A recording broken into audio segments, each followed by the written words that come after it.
Hello, everyone. Welcome to the Liberate Meditation Coach training course. This is the 8th week.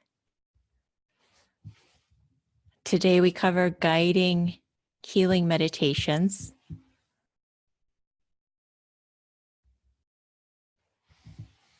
You'll have an opportunity to practice hands-on healing, aura healing, learn about how that deepens the practice of meditation, and also continue on about learning about the energetics of healing, and also how to guide healing meditations. At the end, you'll receive an introduction to archetypes and how archetypes can help us move to the next level of our healing journey. Wherever you are, I invite you to find a comfortable seat. Legs are cross-legged. If you're in a chair, feel your feet firmly planted on the floor. Take a breath, inhale and exhale. Release all stress and tension. Become aware of your whole physical body.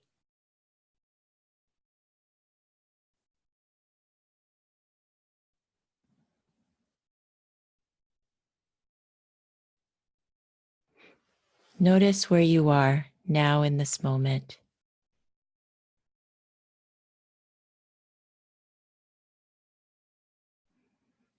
Even become aware of where your attention is now in this moment.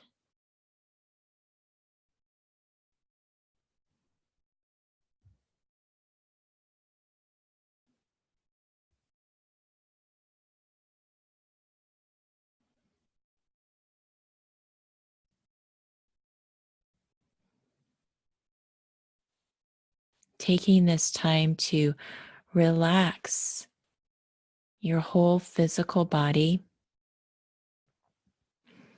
from the top of your head all the way down through the body to the bottoms of your feet.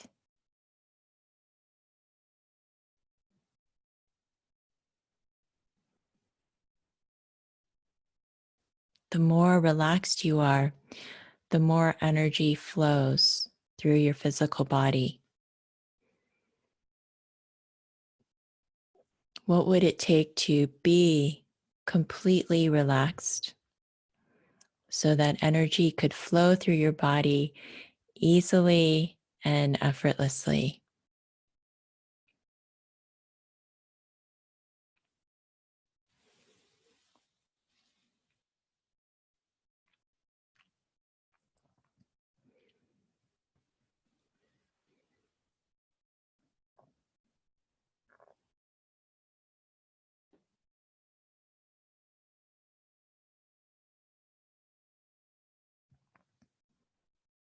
If you notice any areas of tension in your physical body,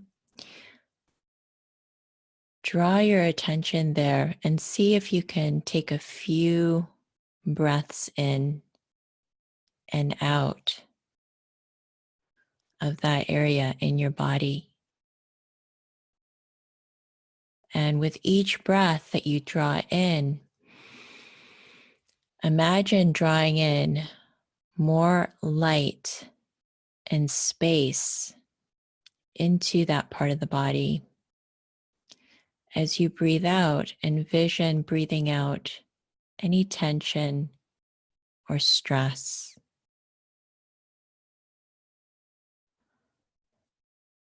Each breath, as you breathe in, And as you breathe out in that particular area, see your breath diffusing the tension. Let the breath diffuse all the tension and stress from that area.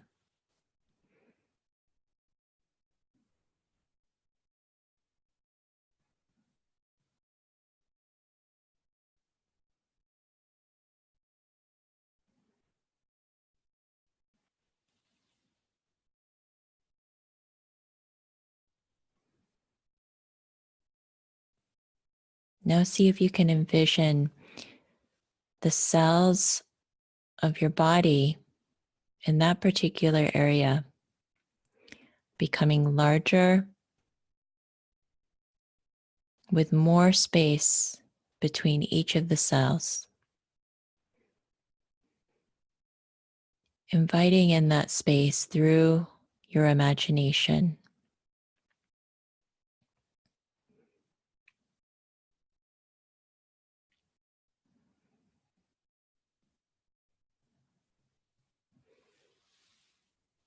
Observe your experience.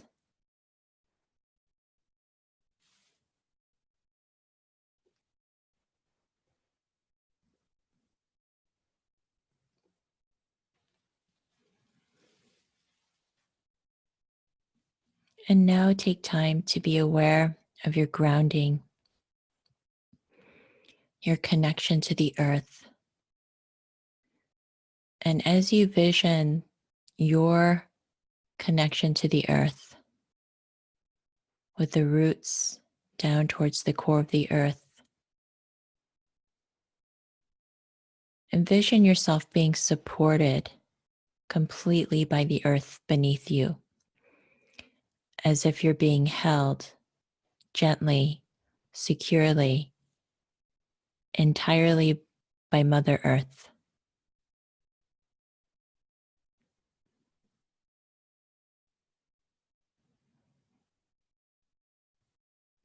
And think of this rooting as the security to rise, root to rise. So see that rooting as a way to uplift your upper body, the top of the skull, up towards the sky, relaxing your whole body down to the earth. And again, letting go of all the body weight, knowing that you're completely held and secure from the ground beneath you.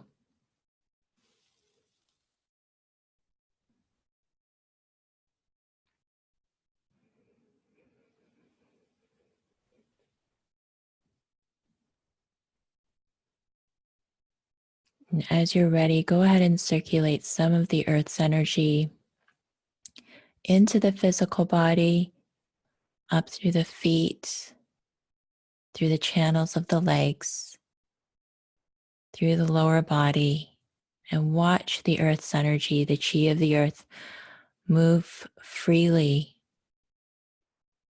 easily through the whole body, simply with your intention, with your imagination, clearing,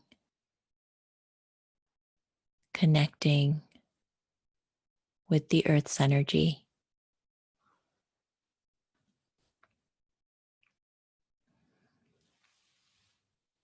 Letting it move through all the bones of the body, your internal organs,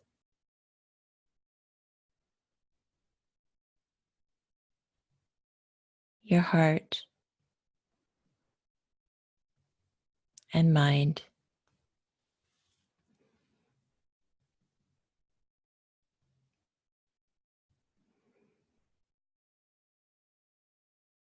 And this time, envision the clearest, highest energy in the cosmos.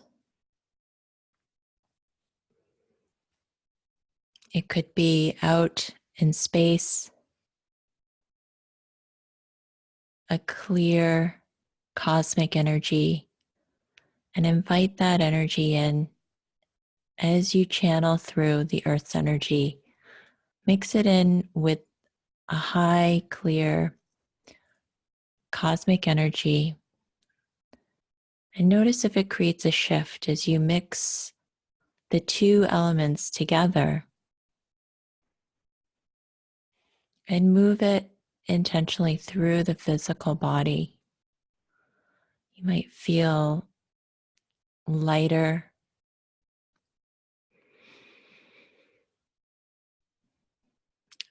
a little brighter, and just be aware of your internal experience. And if you don't notice anything, it's okay. It can take time to feel a difference in the subtle energies. So just allow yourself to now channel through, together with the Earth's energy, about 20% cosmic, 80% Earth. Let it move through the whole body. It's a nice flowing energy.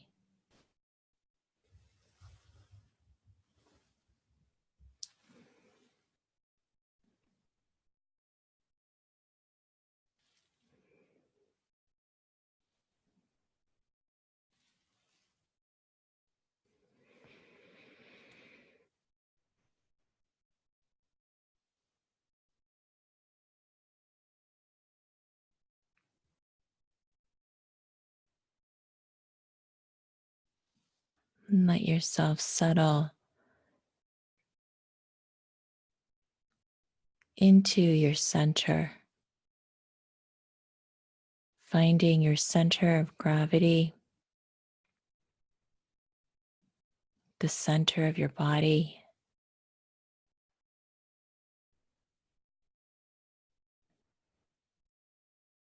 Take this time to invite in or think about that which inspires you.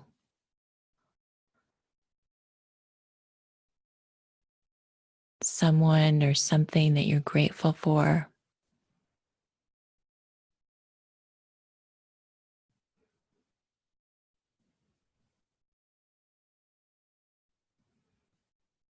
What brings you your greatest love, your greatest joy.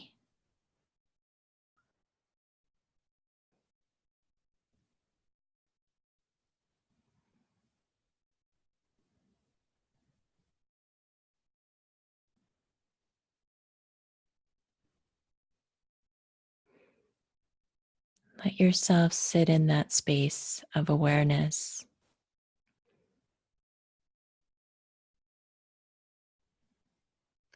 Becoming aware of the energy in your heart as you meditate and concentrate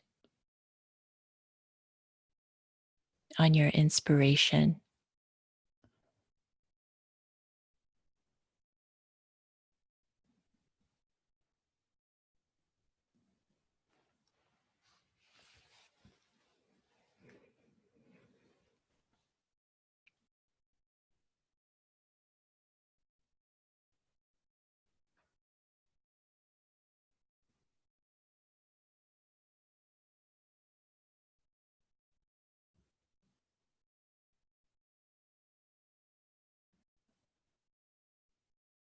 Taking this time to close our meditation with a simple intention. It could be even an intention of gratitude for your practice.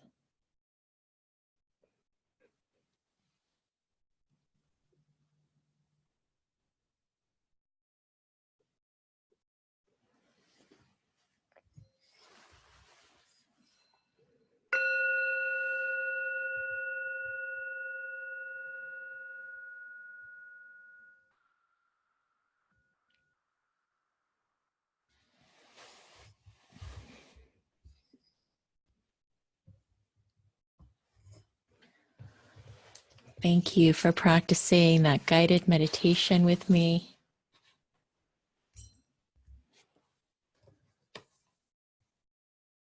We will now move into self-healing practice. And in this section, I will turn on my video so I can demonstrate self-healing with you all. Hello there.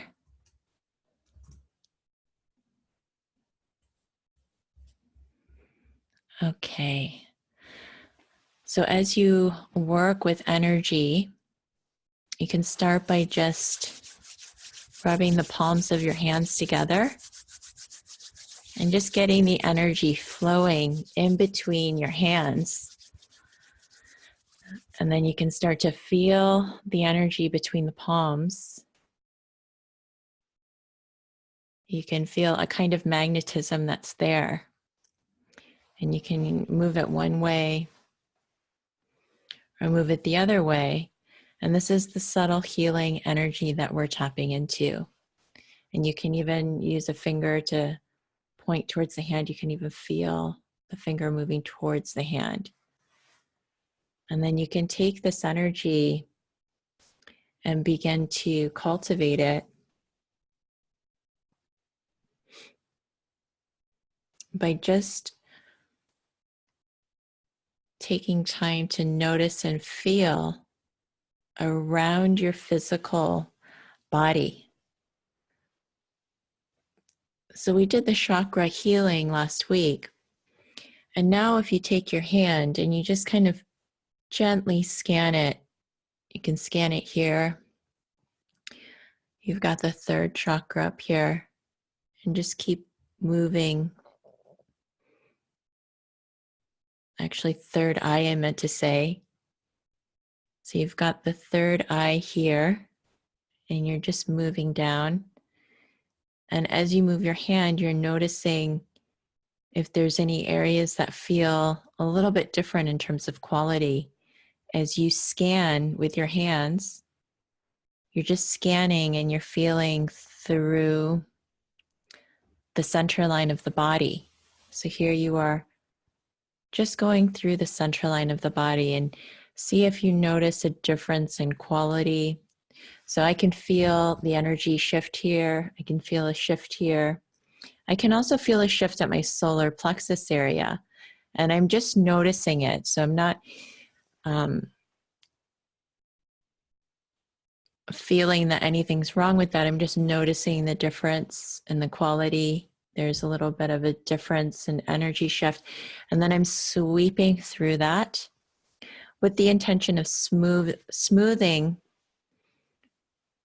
through any blocks. So here I am just sweeping around, and you can do this for yourself. Hopefully you're practicing it and you're sweeping around your physical aura.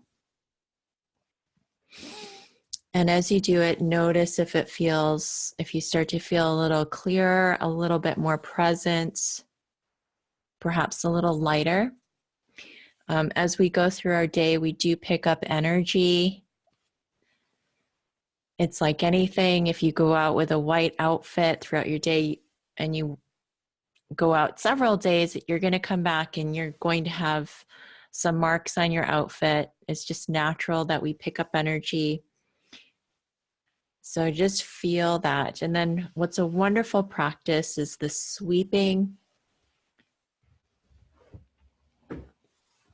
and then drawing the golden suns above the crown. So here you can let your hands come to the top and see if you notice any energy pulsing through the palms. And then draw a golden sun above your crown. Hopefully you can see this. Just going to check. Draw a golden sun here. And then slowly bring the golden sun in through the center line of your body.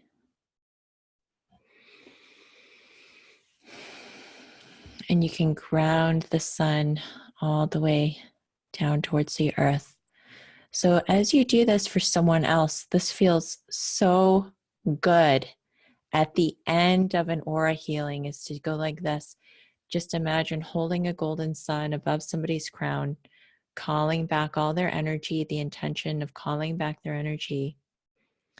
And this is all you do is you just hold your palms and then you let the golden sun come in through the center line and let it move down throughout the rest of the aura into the ground. And we'll just do one more like that so you can really feel here.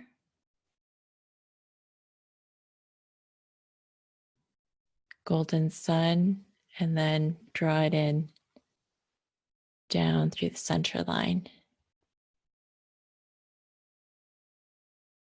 And just become aware of your sensation. I did notice.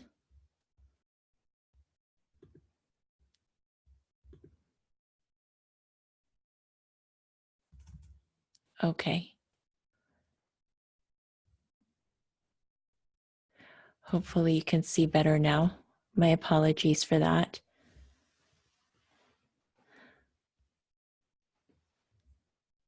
So did you feel this golden sun right above the crown and drawing in that light through your center line?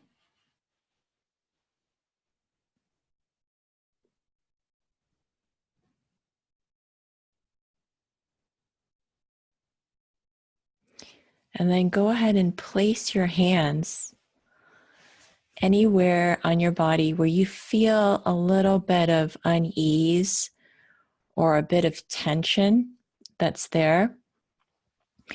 Go ahead and place your hand in any part of your body. The place where many people tend to hold quite a bit of tension is in the upper chest or the solar plexus area. So I'm going to place one hand on my chest and one hand on my solar plexus.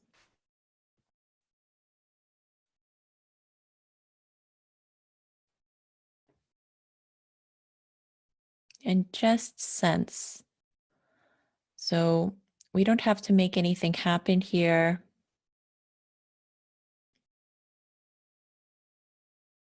We're just listening and paying attention.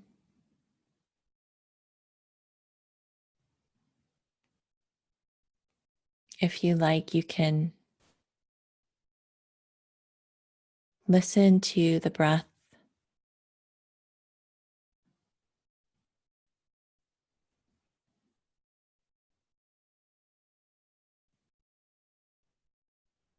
And then if you like, you can envision energy moving.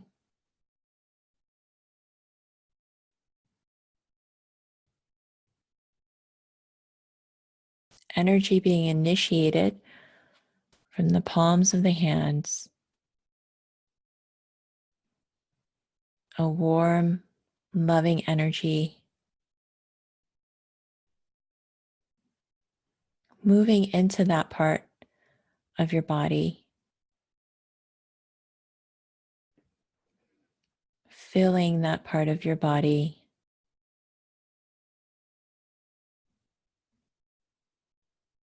with positive energy, with spaciousness and light.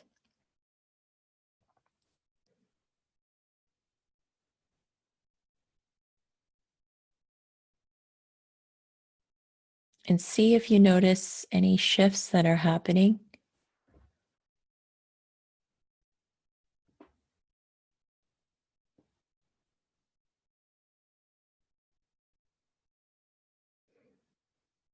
And smile to that part of your body.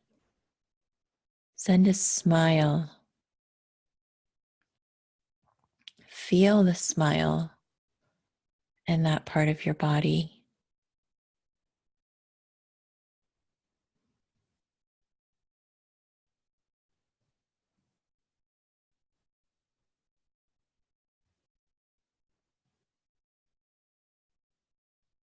It helps to close your eyes so you can really tune in.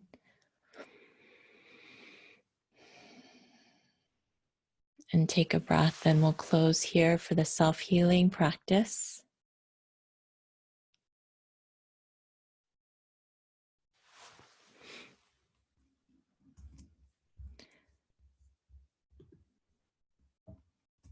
Thank you for sharing that practice with me.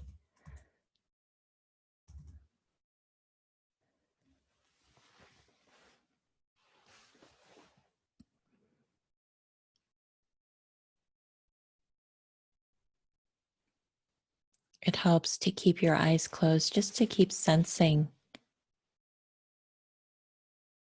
Also, when you take time to pay attention to the shifts that happen in your body and your energy, you actually allow those shifts to happen more readily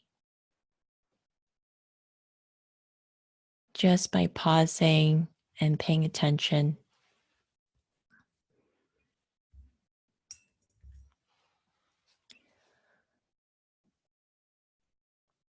We all have the capacity to tap into our natural gift of healing and chi. When I first started learning the healing arts, I started with Reiki healing because Reiki was something that was most known. It was the one thing that explained how healing really happened. And after some time with learning Reiki and becoming a Reiki master, something I realized is that we all have natural Reiki.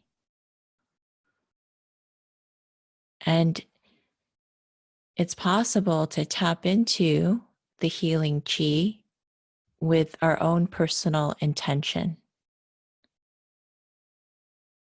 And that the more we practice, the more we can tap in, feel the healing energy, facilitate it, and also direct it. Chakras, again, are the subtle energy centers. They're wheels of energy that exist along the midline of our physical body.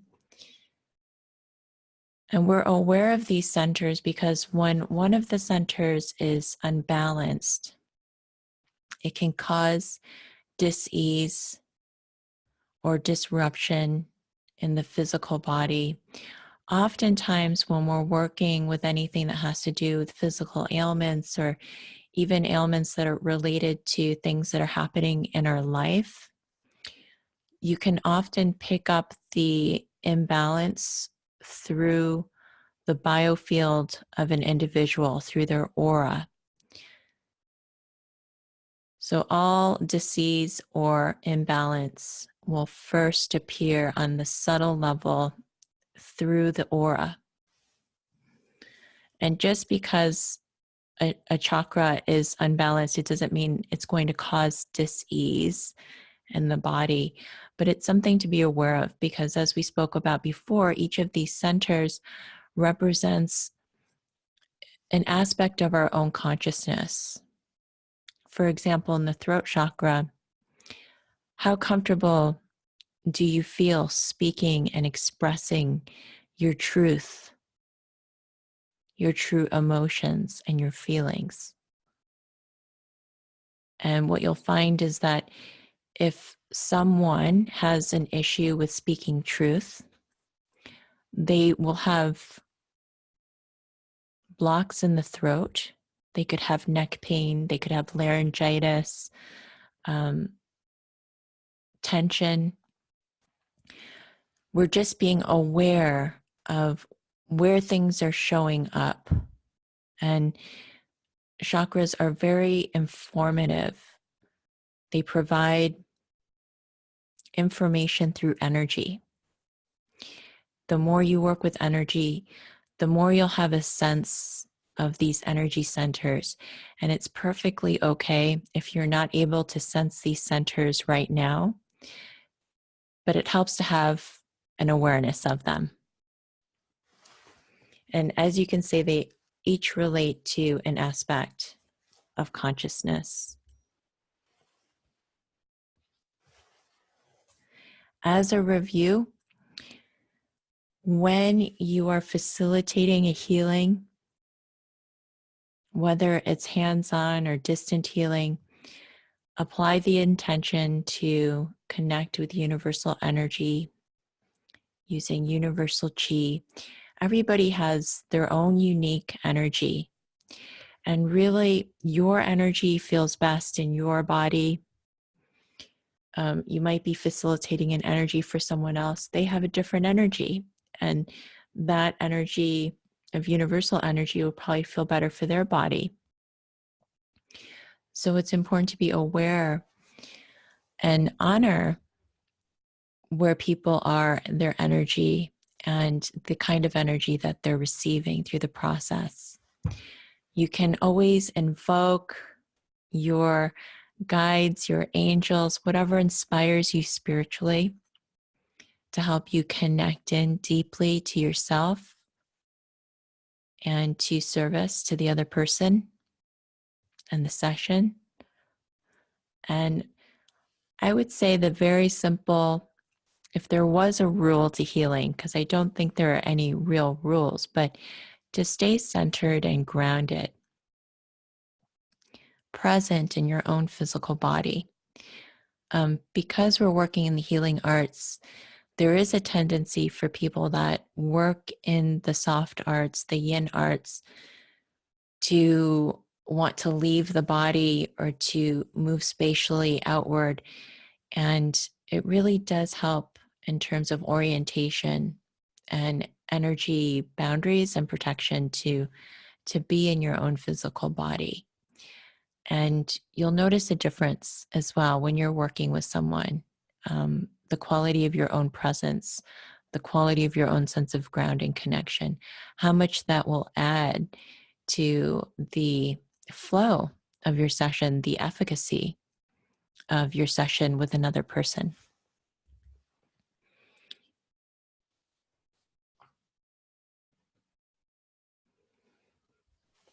Meditation is naturally healing. The more you meditate, the more you heal.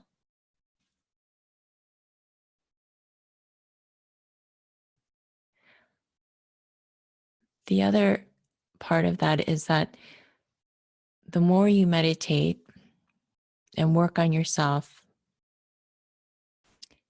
the easier it becomes to facilitate healing energy and intelligence, because it's simply flowing through you as a conduit into the present moment space, into the session. So think of it as if you're a big column of light, that the more you clear your own column and the more you release blocks or unconscious patterns, and you are learning how to be more self-aware through meditation, the more adept and the more you're able to sense healing energy and be of service in a session with another individual or a group of people. So it really does serve. Every time you sit in meditation, you're contributing to that aspect in the collective consciousness. When you're in meditation, you connect to peace, harmony, compassion. That's the consciousness that you're contributing to the field. That's also very healing.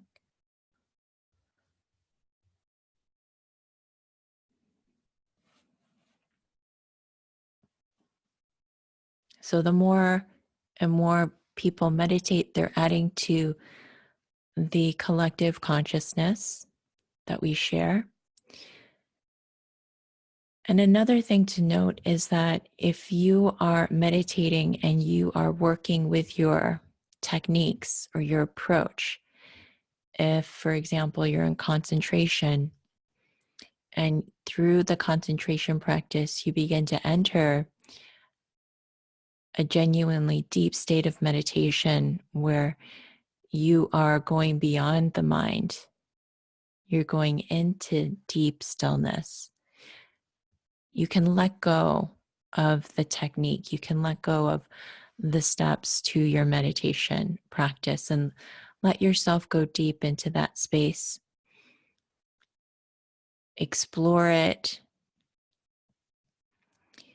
because you'll find it very challenging to hold on to the thought of what you need to do in meditation and the actual being in meditation.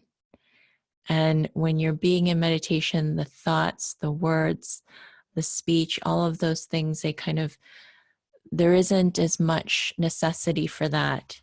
And those are simply just tools to bring you to that deep inner state. And when you find yourself being pulled out of that state, then you can come back to your tools and begin to apply them in your meditation practice. So if you are entering those deeper states of meditation, let yourself go there. Surrender to it. Immerse yourself, absorb yourself in that deep state of meditation.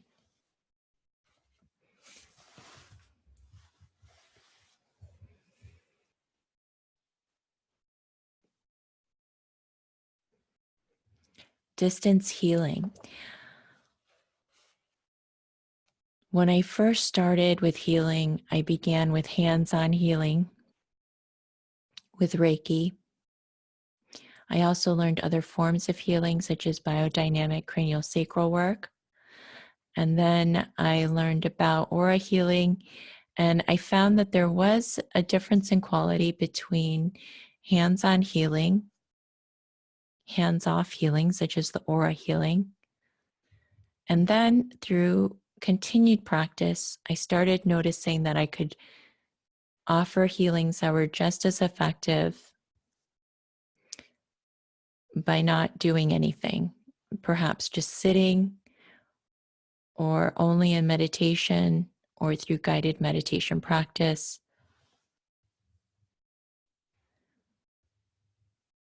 And it's something to be aware of, because if you're offering healing through meditation, because meditation is naturally healing, if you're conscious of that, then you can, in a sense, add more healing benefit to that practice, if that's what's needed. So it's really great experience to work with all the different forms of healing. And what you'll find is that certain situations call for different things. And it might feel more appropriate to offer hands-on healing rather than a healing through meditation. And you will notice that the energy qualities can shift based on the modality that you're engaging in. With distance healing, we'll practice now for just a bit. As I mentioned before, you do want to receive permission from people before you offer them healing, but we'll just do a practice session at this point. So think of someone that you would like to send healing energy to. It could be an acquaintance or a loved one.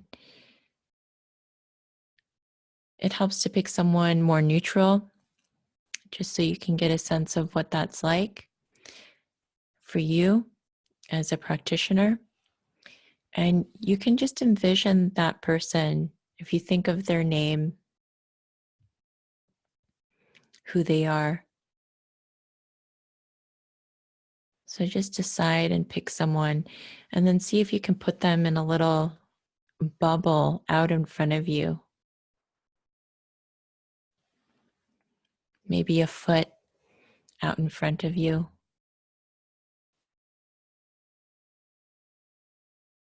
Just let your attention rest with them and silently ask their spirit for permission to offer them universal healing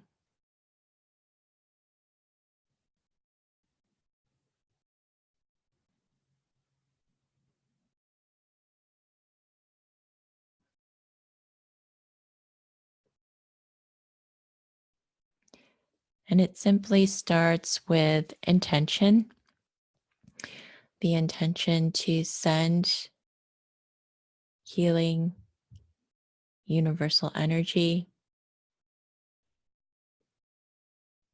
If you like, you can envision a golden light moving through the bubble, light that's filled with love and compassion,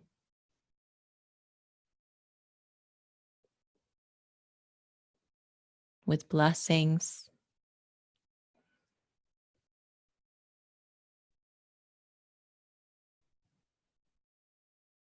And as you do that, just track your own body and your own energy at the same time. So you're in a grounded, relaxed state of being, present in your body, at ease.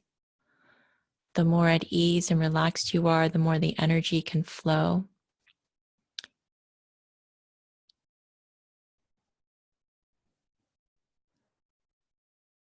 And tune into the health of that person. See this person as healthy, as vibrant, happy.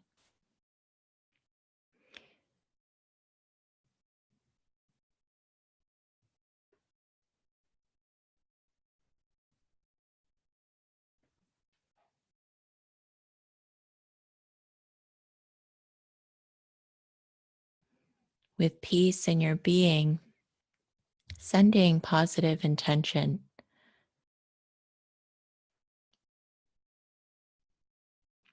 positive thoughts, and positive images.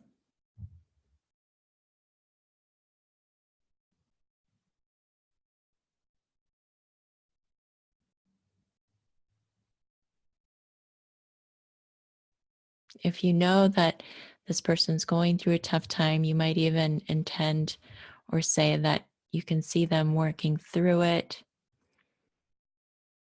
giving them an affirmative message, an empowering energy.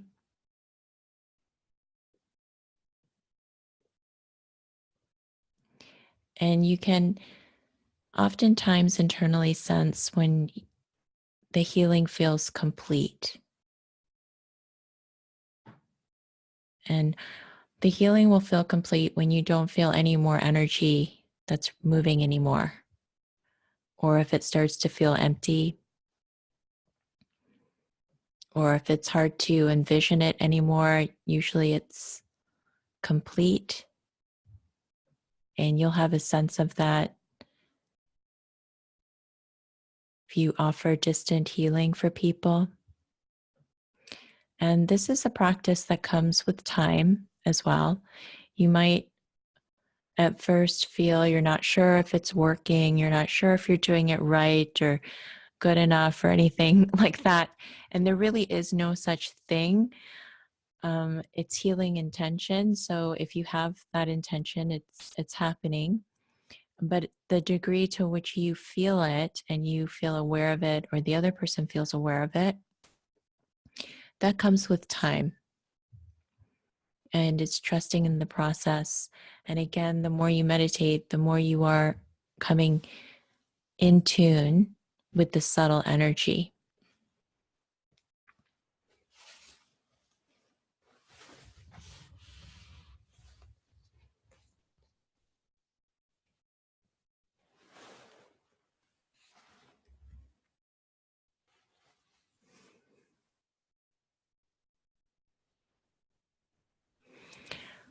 There's a picture of a baby that's being held by his father. And think about the most comforting sensation for a baby. What's one of the most comforting sensations? That is being held.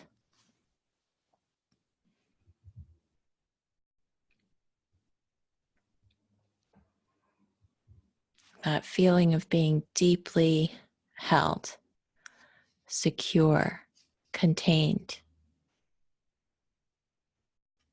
And this is a healing quality that you can provide, that grounding also helps to provide. And if you think about a baby that's emotionally distressed and they're just screaming, they're everywhere, and you hold the baby, how it starts to calm the nervous system. It calms the energy. Being held calms energy. And to think about the nourishment and the way that we connect or we guide meditation. If you think about guiding meditation for an adult, how is that different than guiding meditation for a child?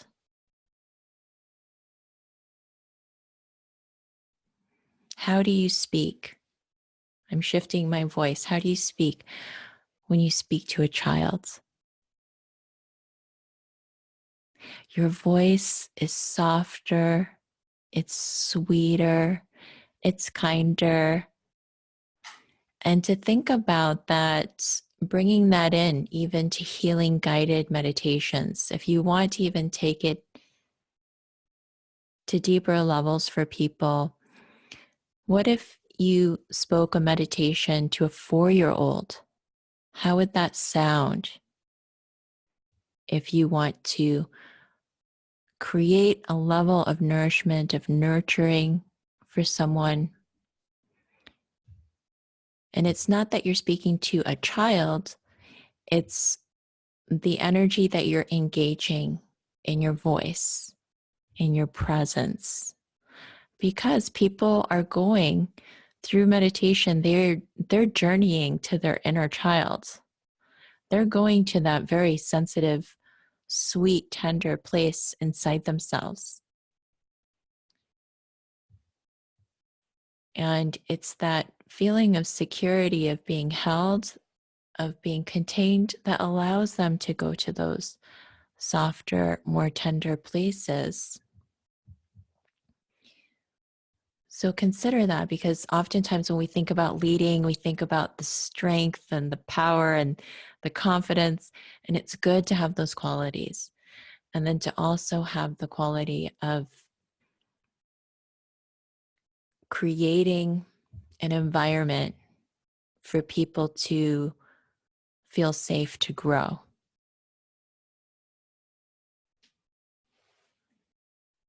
to explore, to go deeper into their meditation. This is another review when you close your session, whether it's distant healing. You can do this for distance healing. We didn't do it in our practice session, but you can end with the golden suns for the other. And then you can practice golden suns for yourself and ground yourself again, especially if you are doing in-person healings, hands-on healing or aura healing. You want to make a conscious disconnection after you complete your healing with the other by grounding, because you don't need to keep having an energetic connection there, because you open the energy space when you enter a healing session. You open the energy space, you open the other person's energy, your energy is also open. So you want to complete that action with your intention to ground and to separate, and then to rejuvenate yourself with golden suns of your own energy.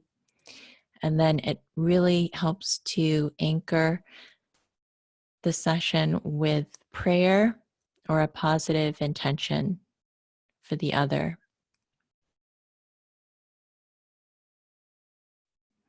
And that part really does feel good, especially when you do that in the beginning and at the end. It really helps to set the tone and the energy and the vibration.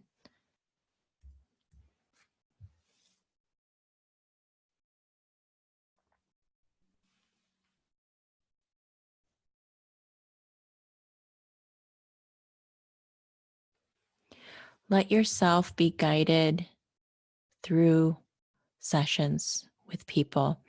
It's great to come with an idea or your tools or a structure, but let the structure be something that you fall back on. Do your best to be present and fresh in the moment for what's needed.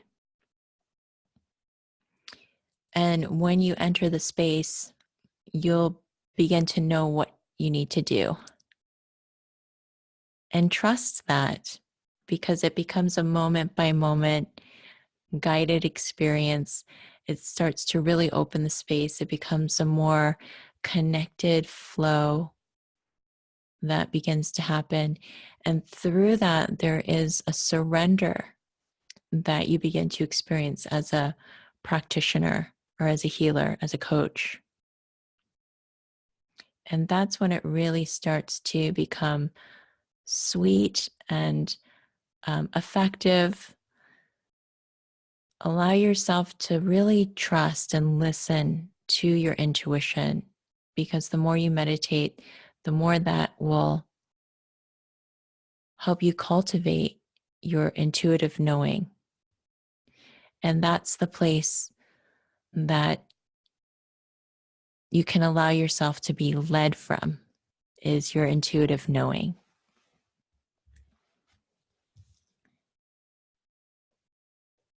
If you are offering healing meditations or any kind of meditation, it helps to begin with centering yourself, becoming present in your own body, comfortable in your own breath, grounding yourself.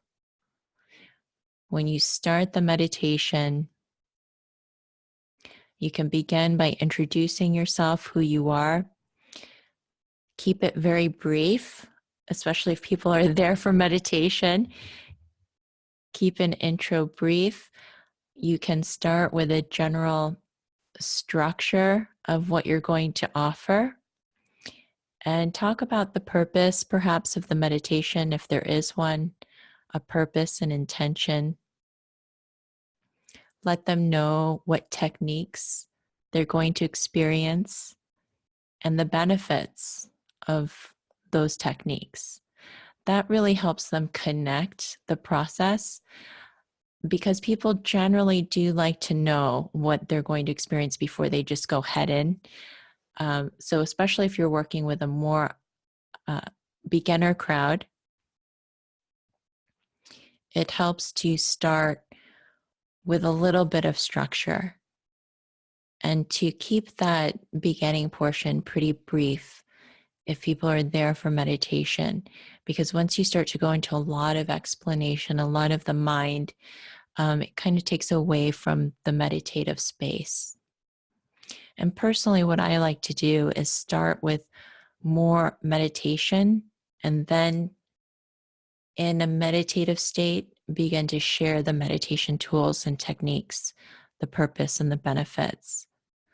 That's how I generally approach it, because I feel that it helps people be more receptive to the learning aspect when it sounds like a meditation rather than a teaching,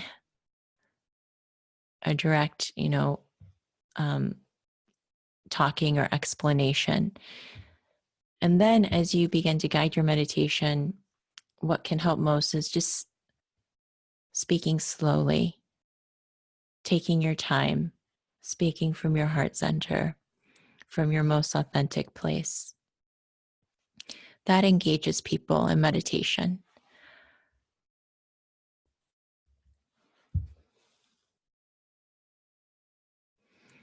When in doubt, keep it out. If you're guiding meditation, you're not sure where it's going, you're not sure about the next thing to say or what to do, it's super easy. All you have to do is not talk. Just be silent. Be silent until you're authentically prompted or authentically guided to say the next thing. It's okay to keep it simple. It's okay to have a lot of space.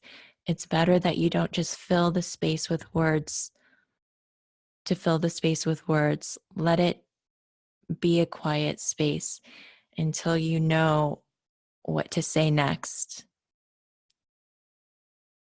until you get your bearings, until you get your grounding and you feel your center. It's okay to just be quiet, and less is more in guided meditation.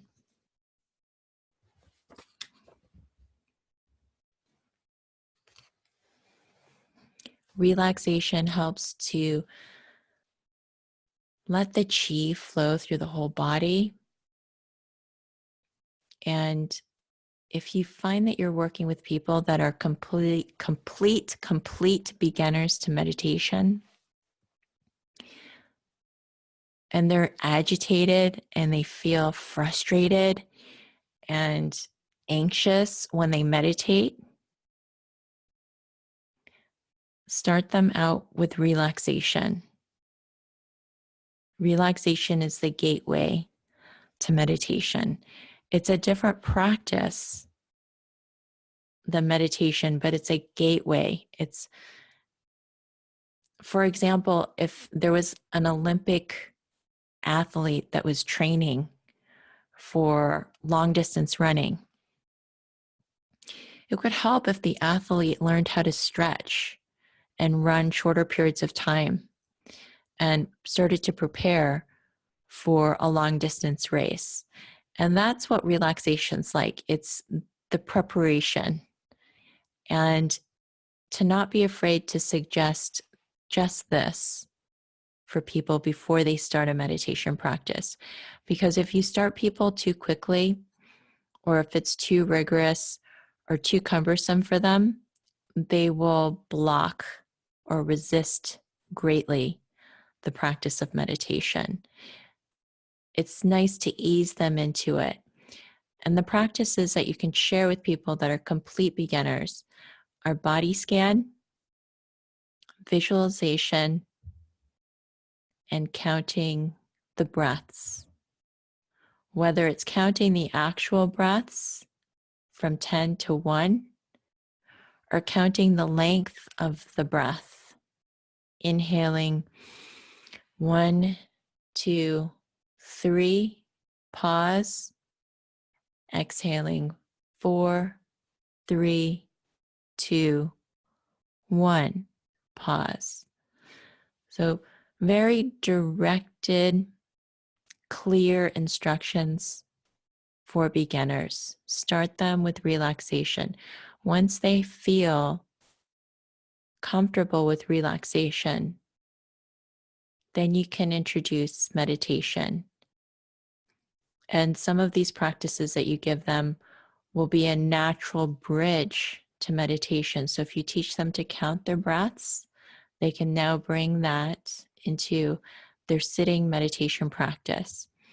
And you might have noticed too, in practicing the different forms of meditation, whether you're lying down or sitting up, there is a different energetic quality to relaxation and lying down than there is to sitting straight with a straight spine. It's something to be aware of. Some people physically cannot sit, so they'll have no choice but to learn meditation by lying down or supported with props, things like that. Be aware of the people that you're working with and where they're at, and design a program for them that is accessible and realistic for them to do every day. That's the intention. Now, if you want to work with healing practice, the aura healing, the hands-on healing, if this is something that you feel would benefit the people that you work with, the way you can integrate healing into your sessions is to, one, you could offer healing at the beginning of a coaching session. When you offer it at the beginning, it's such a wonderful way to set the tone for the rest of the session. It's a very relaxing, calming, rejuvenating experience for people to receive healing. So what I started doing when I began integrating these practices is that I started with an aura healing, and then while I was giving an aura healing, I guided a meditation for someone. Usually it was the grounding meditation technique. So I'm guiding the grounding, asking them to envision roots going deep into the earth while I'm sweeping around their aura, clearing out blocks. And this, I discovered, really helped energy to flow even better during the energy session, because the participant, the client, is engaging in their healing process by entering a state of meditation, by themselves connecting to grounding, connecting to the earth's energy. It allows the energy to flow more easily. So if you envision releasing energy, the blocks or whatever it might be, the stress, anxiety moving down through the grounding cord, they're also practicing that as well. So that just facilitates the energy healing. So that's how you can integrate it if you're working with people. And if you're working with people online, you could offer a guided meditation at the beginning that's also healing. And you can envision you being grounded, them being grounded, and that healing energy, the universal energy, moving through the session.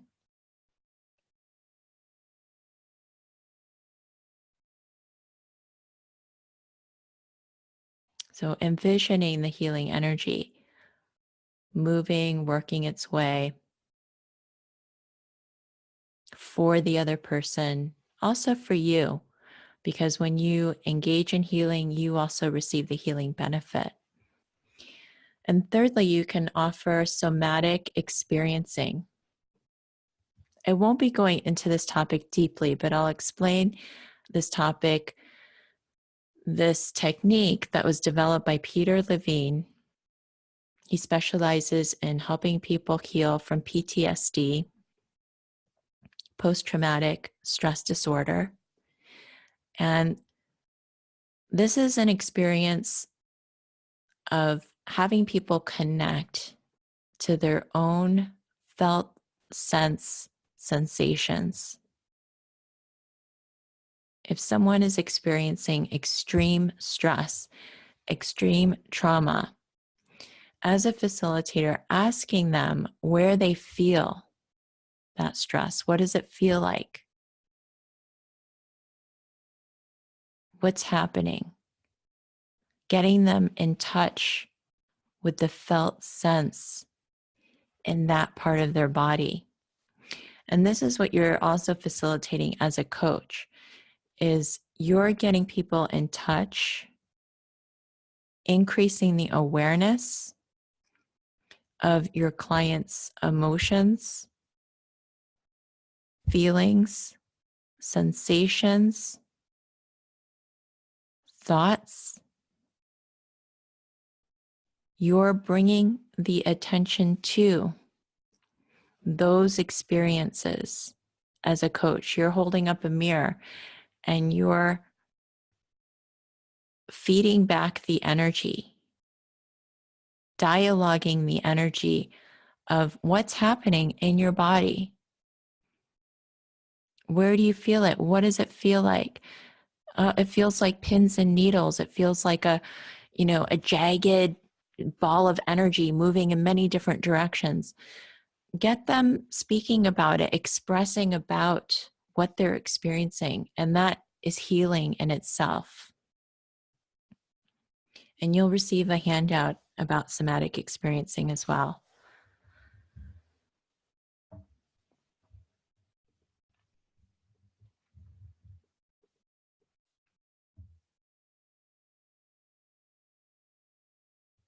Again, knowing that healing and meditation, coaching, inquiry, all these things are aspect of the same thing.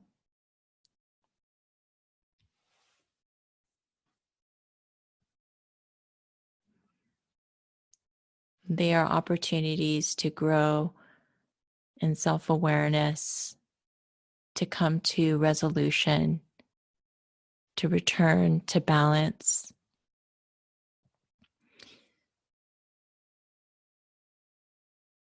And that these modalities complement one another. Healing amplifies your meditation practice. Meditation practice amplifies healing and your healing ability.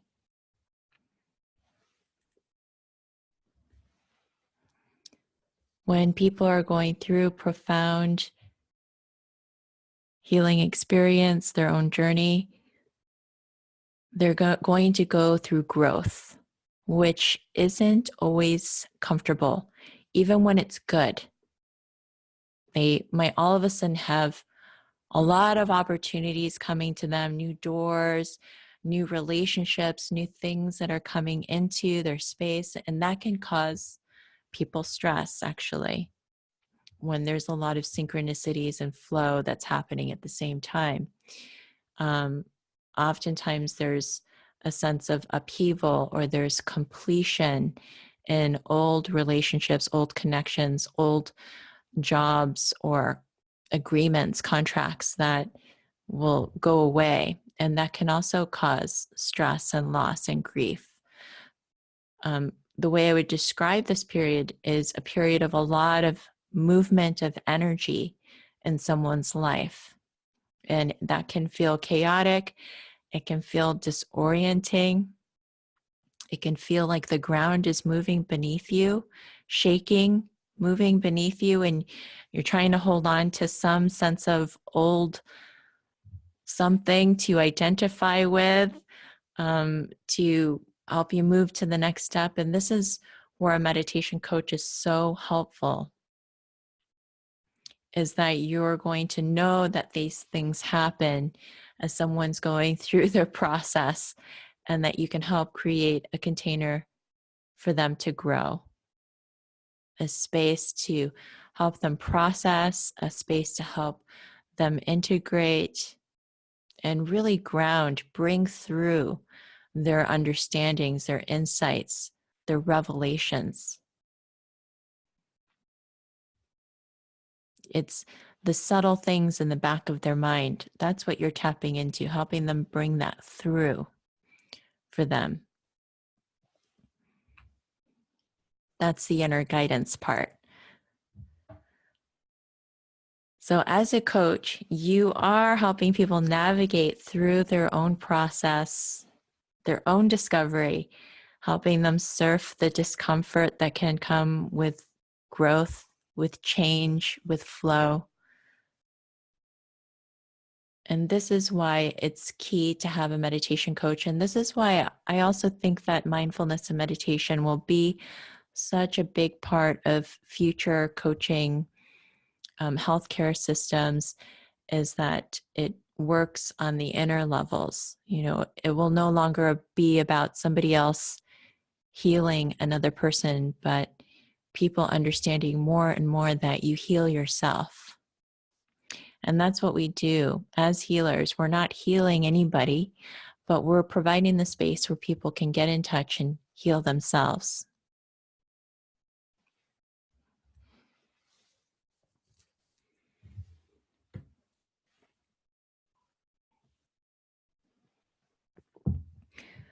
I've said it many times before, I'll say it again.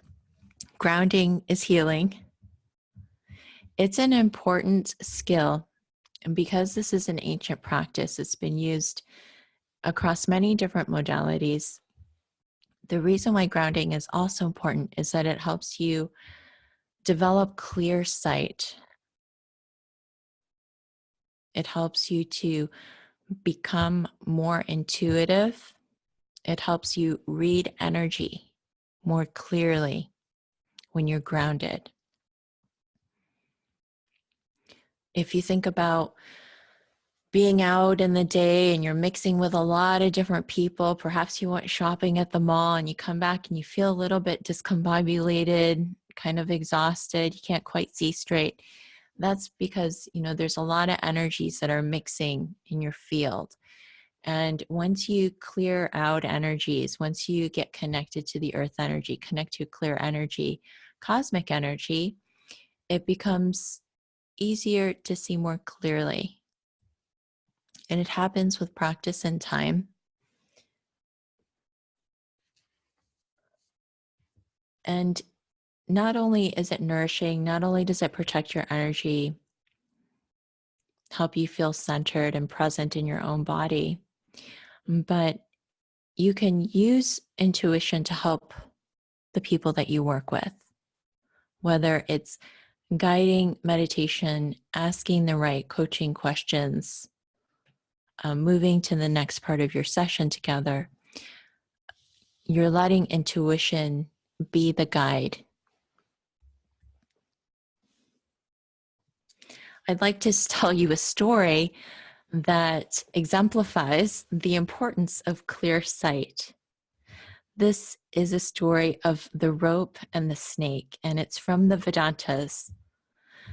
A man is walking along a path one evening, and as he's walking along merrily on the path, he sees a snake, a poisonous snake that starts to come towards him, and he starts running and screaming in the opposite direction.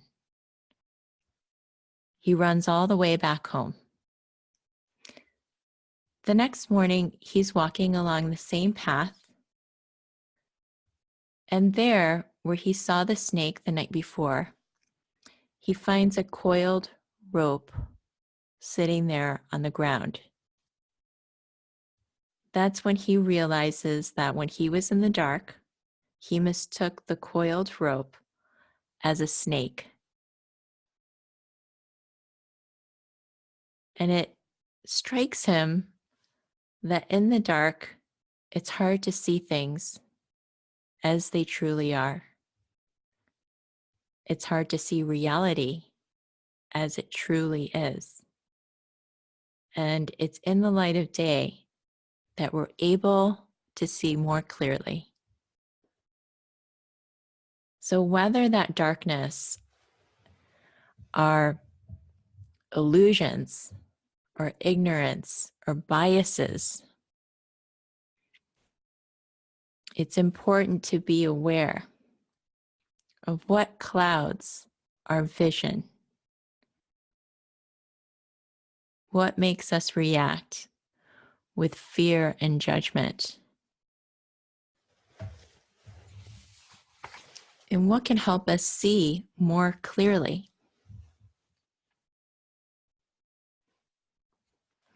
So let's take an exercise together.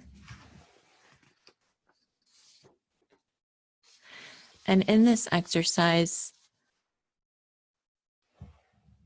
we're going to practice energy reading. So think of someone. Perhaps this is somebody you work with, a client that you already work with, a neutral person that's an acquaintance, or someone you see at the store. Just bring one person to mind for this practice session.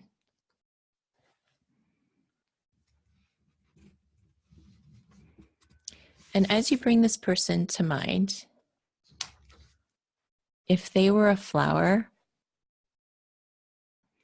what kind of flower would they be?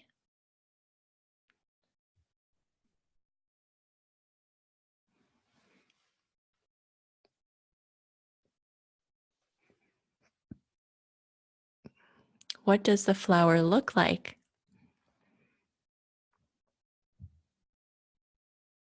And this is just a practice in your imagination. So there's no right or wrong. It's just a practice. So just noticing what comes up quickly, effortlessly, What would the flower look like? The color, the petals.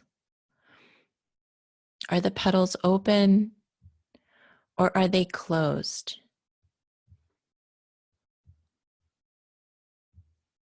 Are they half closed, half open?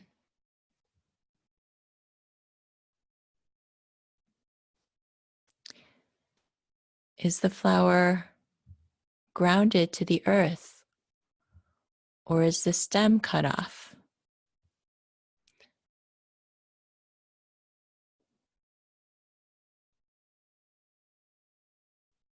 Is it nourished with enough light, enough water?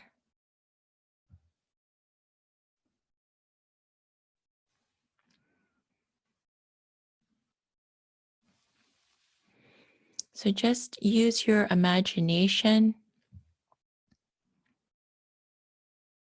in seeing what kind of flower this person would be. The colors, the energy of the flower. Are there any tones that come through? Images. As you gently place your awareness on this person,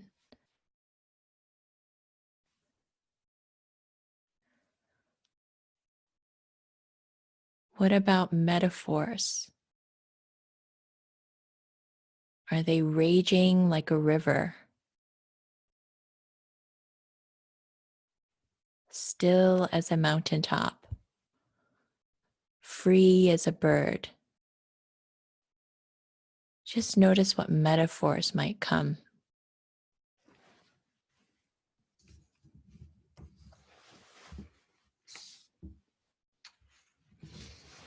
So that's a brief introduction to reading energy. And the flower is just one setting to start with that helps you understand and tap into the power of the imagination. At first, and oftentimes it'll be just a vague image or sense, or maybe not anything will really come through. But the more you intend, the more you practice, the easier it becomes. And you'll find that it naturally starts to flow through, and that you can also, in a sense, limit the kind of information you would like to see energetically too, in case you feel overwhelmed by energy. And it really is intention plus imagination that helps you cultivate your intuition.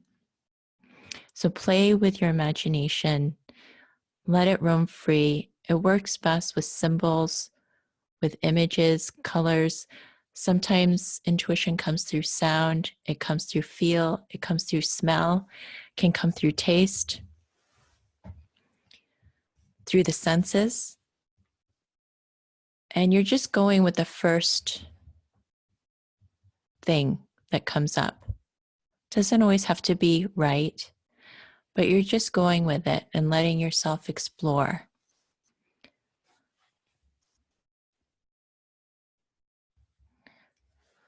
Again, you can use intuition during your coaching sessions for asking questions, for guiding the session, for the healings. It's important, I feel, to not offer psychic readings. You can share if it's not directed towards a specific outcome, or I would say a kind of fortune-telling experience, because people won't be coming for that service unless they're asking for it. And opening yourself up to psychic readings for other people or opening them up to that, there's a lot that comes with that, because when that happens, you start also directing that process. And this is much more about having the people you work with direct their own process. And the moment they start to hear something like, this is going to happen to so-and-so if you do this, those types of conversations can really affect people and direct their choices, decisions, and actions. And I think that it can cause a lot of interference, unnecessary interference, unless somebody is highly, highly skilled as a psychic, and that's what people are coming for. I would say to refrain mindfully to sharing your visions or your experiences that are related to those types of things. So just use a lot of discernment and mindfulness when you're sharing, and use the intuition for things that help other people tap into their own intuition. And really think about how that's serving the energy of the moment.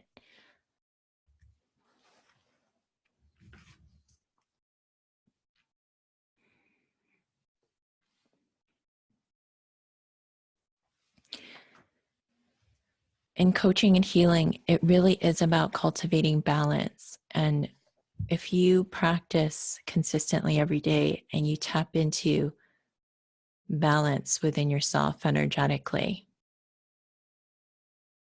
even yourself as a center, a fulcrum of balance, that will provide natural healing benefit to everyone around you, including yourself. And it's essential to have as a coach to be able to cultivate this energetically within yourself, to really know, what does balance feel like for me? Where does my attention go when I want to connect with true inner balance? What does that feel like in my body, in my bones, in my energy?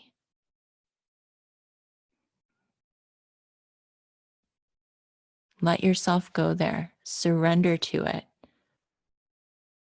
See how balanced consciousness allows flow to happen.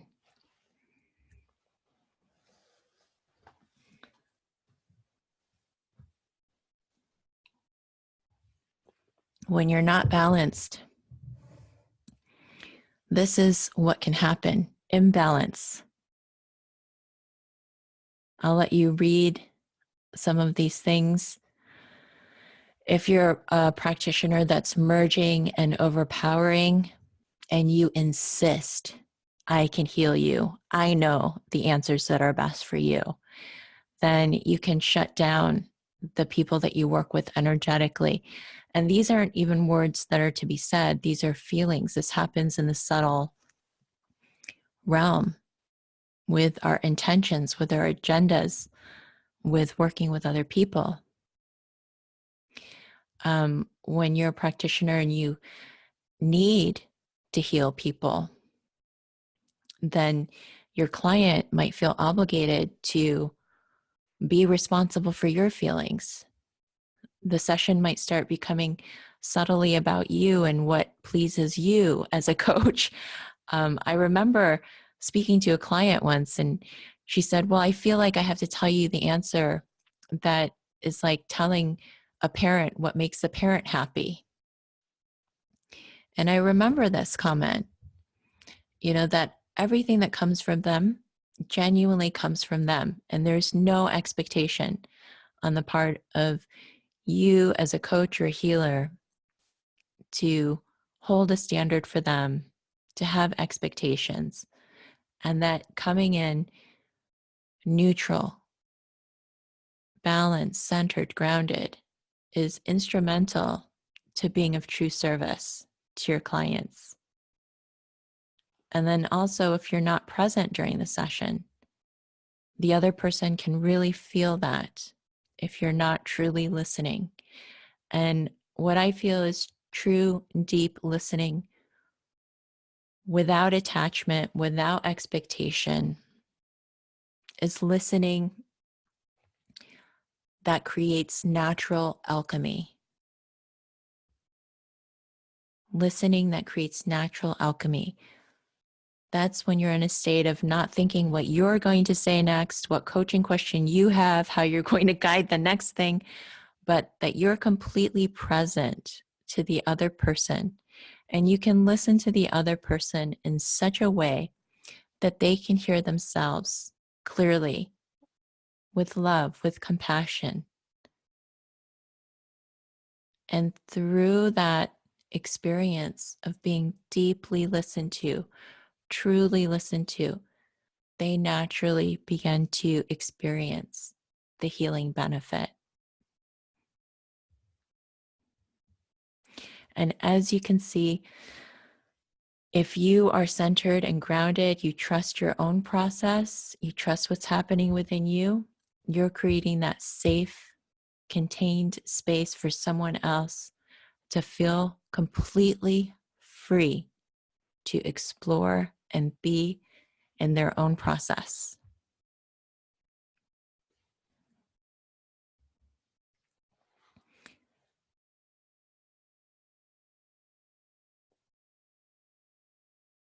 And I put a cave here because that is the proverbial safety, being immersed in a cave, a womb-like experience. That's a container where there is a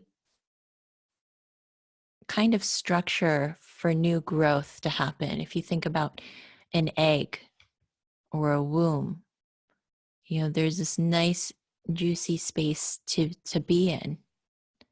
It's not completely wide open. Even puppies, they like to be sheltered. Dogs like to have shelter, something over their head when they're sleeping. And how this creates a space for someone to grow in a healthy way. And that is the safety, the sacred agreement that you have with someone when you're working with them as a meditation coach.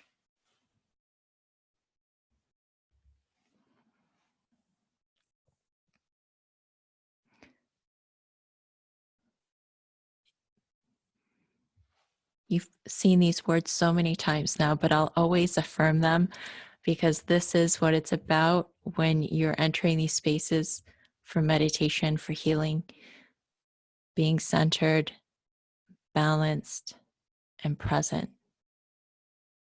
It's all about your state of being. It's not what's in your head, all the things that you know. It's what you bring as who you are.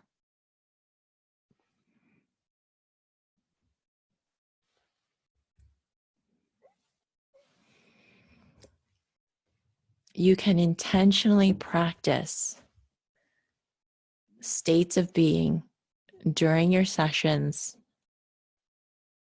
and times with the people that you work with.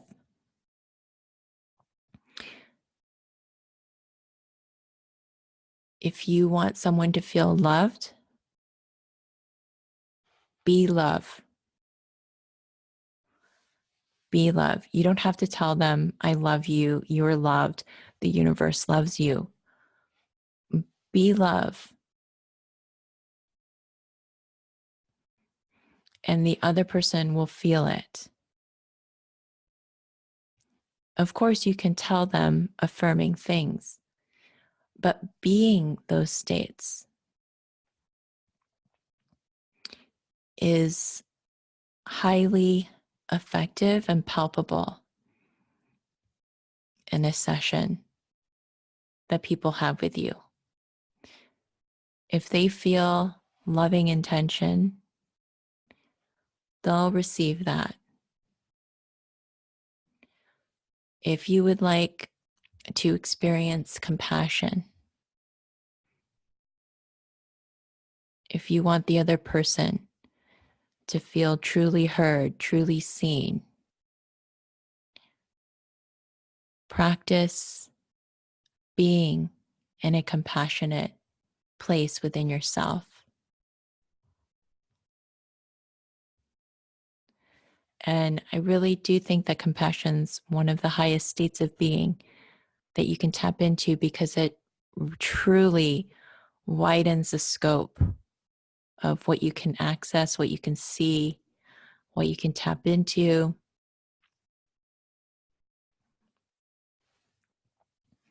And you can practice this in your own. If you have a session that's coming up, or if you work with people now, see what it's like when you intentionally, just within yourself, without saying anything, start to shift to an intentional state of being within yourself. And notice how healing that is and how much it can shift the energy in a session.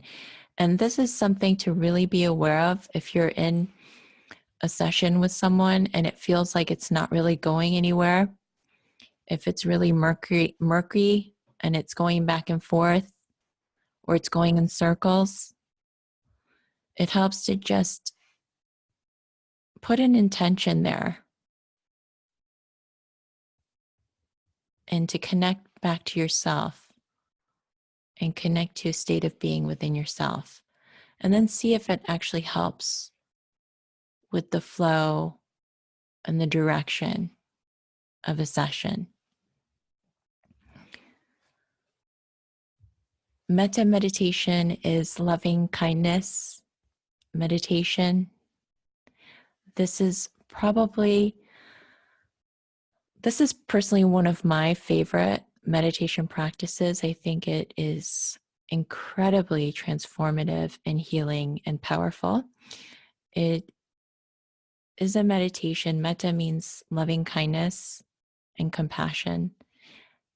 And it's a meditation that is for you to experience more compassion towards yourself and to eventually experience compassion towards those that you feel deeply challenged by.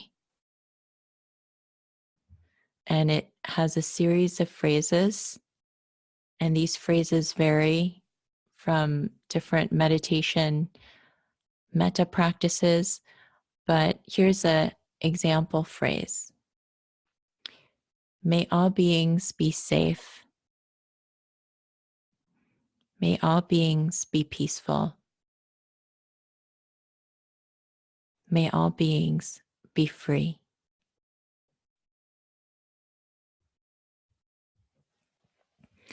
This is a meditation where you first extend metta towards yourself, then towards someone you deeply love and respect. And then you send metta towards somebody who's neutral, such as an acquaintance. And then you send metta to someone that you're deeply challenged by, who really lights you up. And then at the end, you send metta to all living beings, all living creatures. And it's truly this experience of, can we have true peace, true freedom in our hearts when we even withhold peace or loving kindness from one or two or many individuals, that we're all connected, and you really do feel the transformation of this practice by the end of the practice. So I'll go ahead and send you a metta meditation that you can practice. But it is powerful in seeing how connected we are and how compassion, the conscious practice of compassion, not only helps release a lot of stress and inner conflict, but raise your consciousness, help you see, live, and be from a higher place within yourself.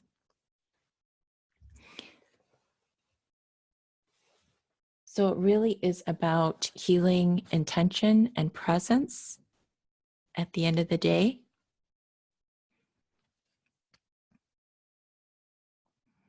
And what you can bring also from your practice. Your practice will be there with you.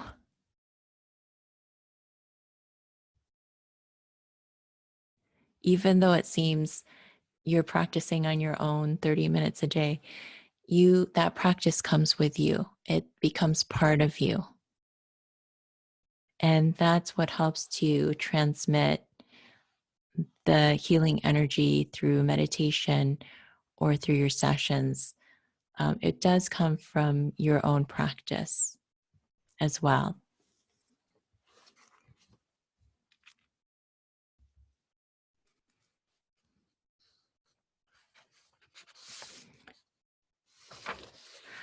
An archetype is a collectively inherited unconscious idea, pattern of thought,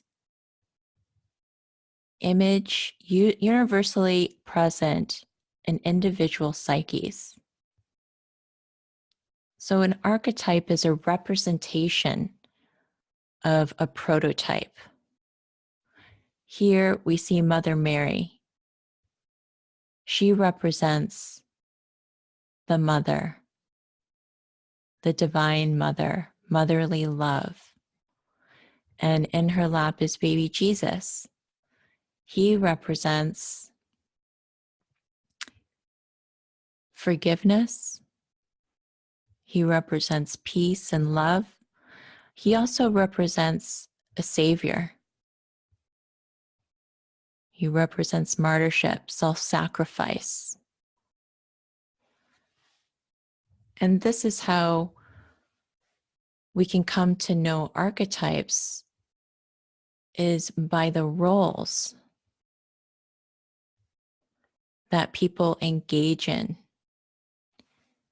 either in their own lives or as part of their destiny. There are hundreds and thousands of archetypes. Here's just a sample. Each archetype has light and shadow. There are benefits and hindrances to each archetype. For example, the Fool. The Fool brings fresh energy, entertainment, fun, pleasure. But the Fool also brings chaos and craziness. It's the trickster energy. And each of these archetypes, we have the Patriarch. The Patriarch has strength, power, authority, but it can also represent control and force and other aspects. Same with Matriarch. Matriarch, we have the mother and motherly love, but Matriarch can also represent the darker side of the feminine, which could be lack of structure or a lot of self-sacrifice. These are some of the ways that archetypes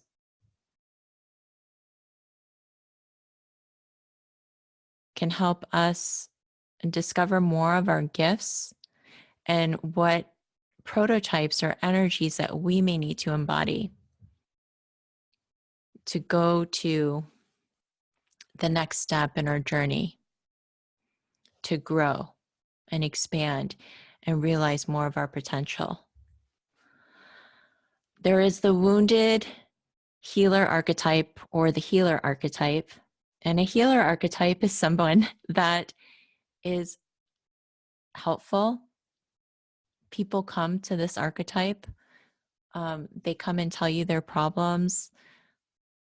They know that they're going to receive help from you, that you're going to be of service to them. They're bringers of light. They're compassionate. And then the wounded healer archetype is the healer who still unconsciously lives from their wounds. And the reason they're such a wonderful healer is because they've also gone through deep pain and suffering and have been in touch with their own wounds.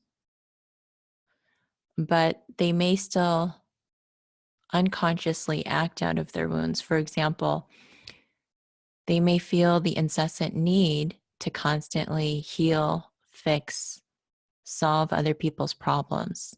And they're so focused on other people's problems that they don't pay attention to themselves.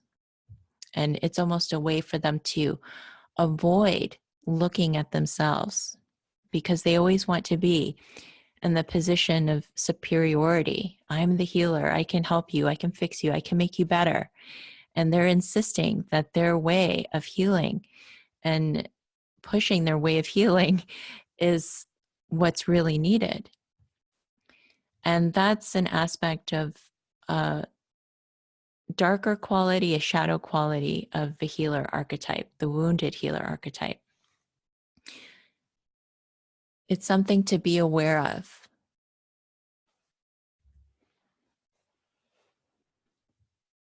And again, archetypes are there to help us raise our consciousness. We become aware of what skills or qualities, what patterns are there so that we can start to refine and help us develop as a person in our gifts. So let's end with an exercise. I know that we're going a bit over on time. I apologize. But we're going to end with a short exercise on helping us discover archetypal patterns. So just taking this time to become quiet inside, to feel your center, and breathing nice and easy.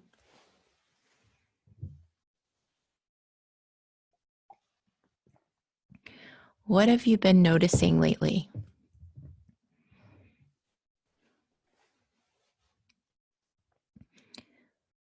What have you been noticing lately? Any patterns or themes?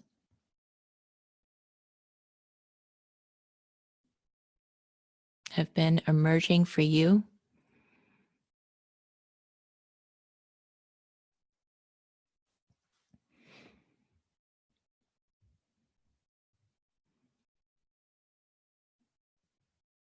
It could just be one pattern or theme that you're connecting to, perhaps synchronicities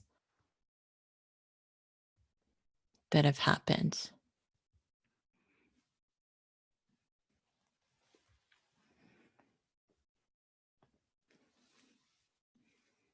Was there any theme in the synchronicities that you might have experienced? A red thread?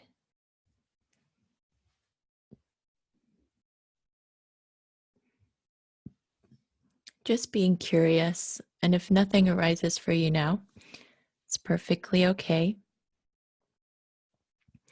If you're able to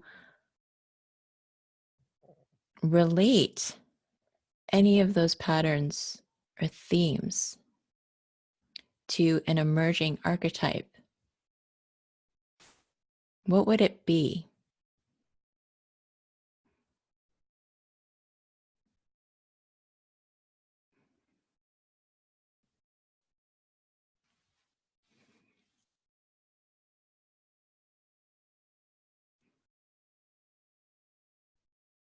This is a role that is emerging for you.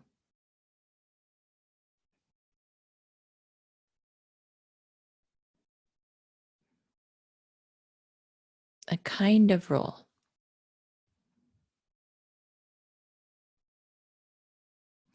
What are some energies or qualities that you could benefit from right now?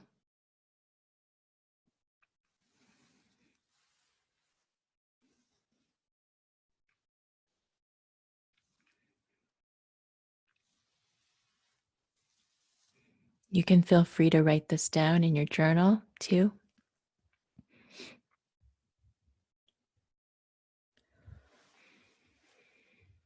Who are the people in history, perhaps in your life or throughout time? Who are the people that you've truly admired and respected, that you think about again and again?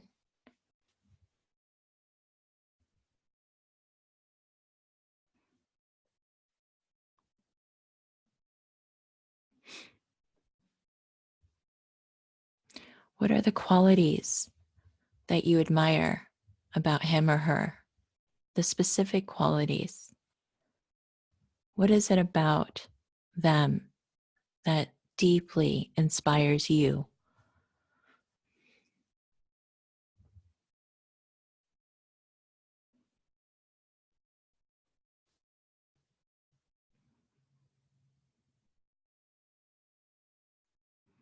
What archetype would they represent?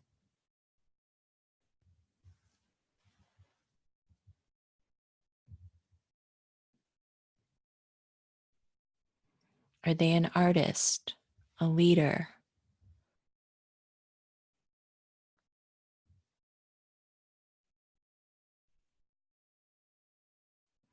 Are they a savior? Just tapping in to what archetypal roles or patterns you are being called to,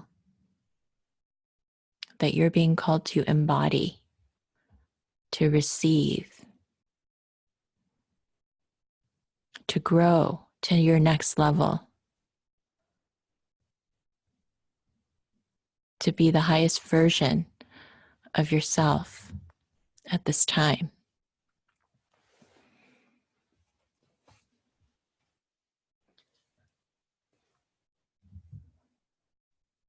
And that concludes our archetype exercise. We'll close now with a minute of meditation, trusting the information that we discussed and received this evening. Just being, just breathing.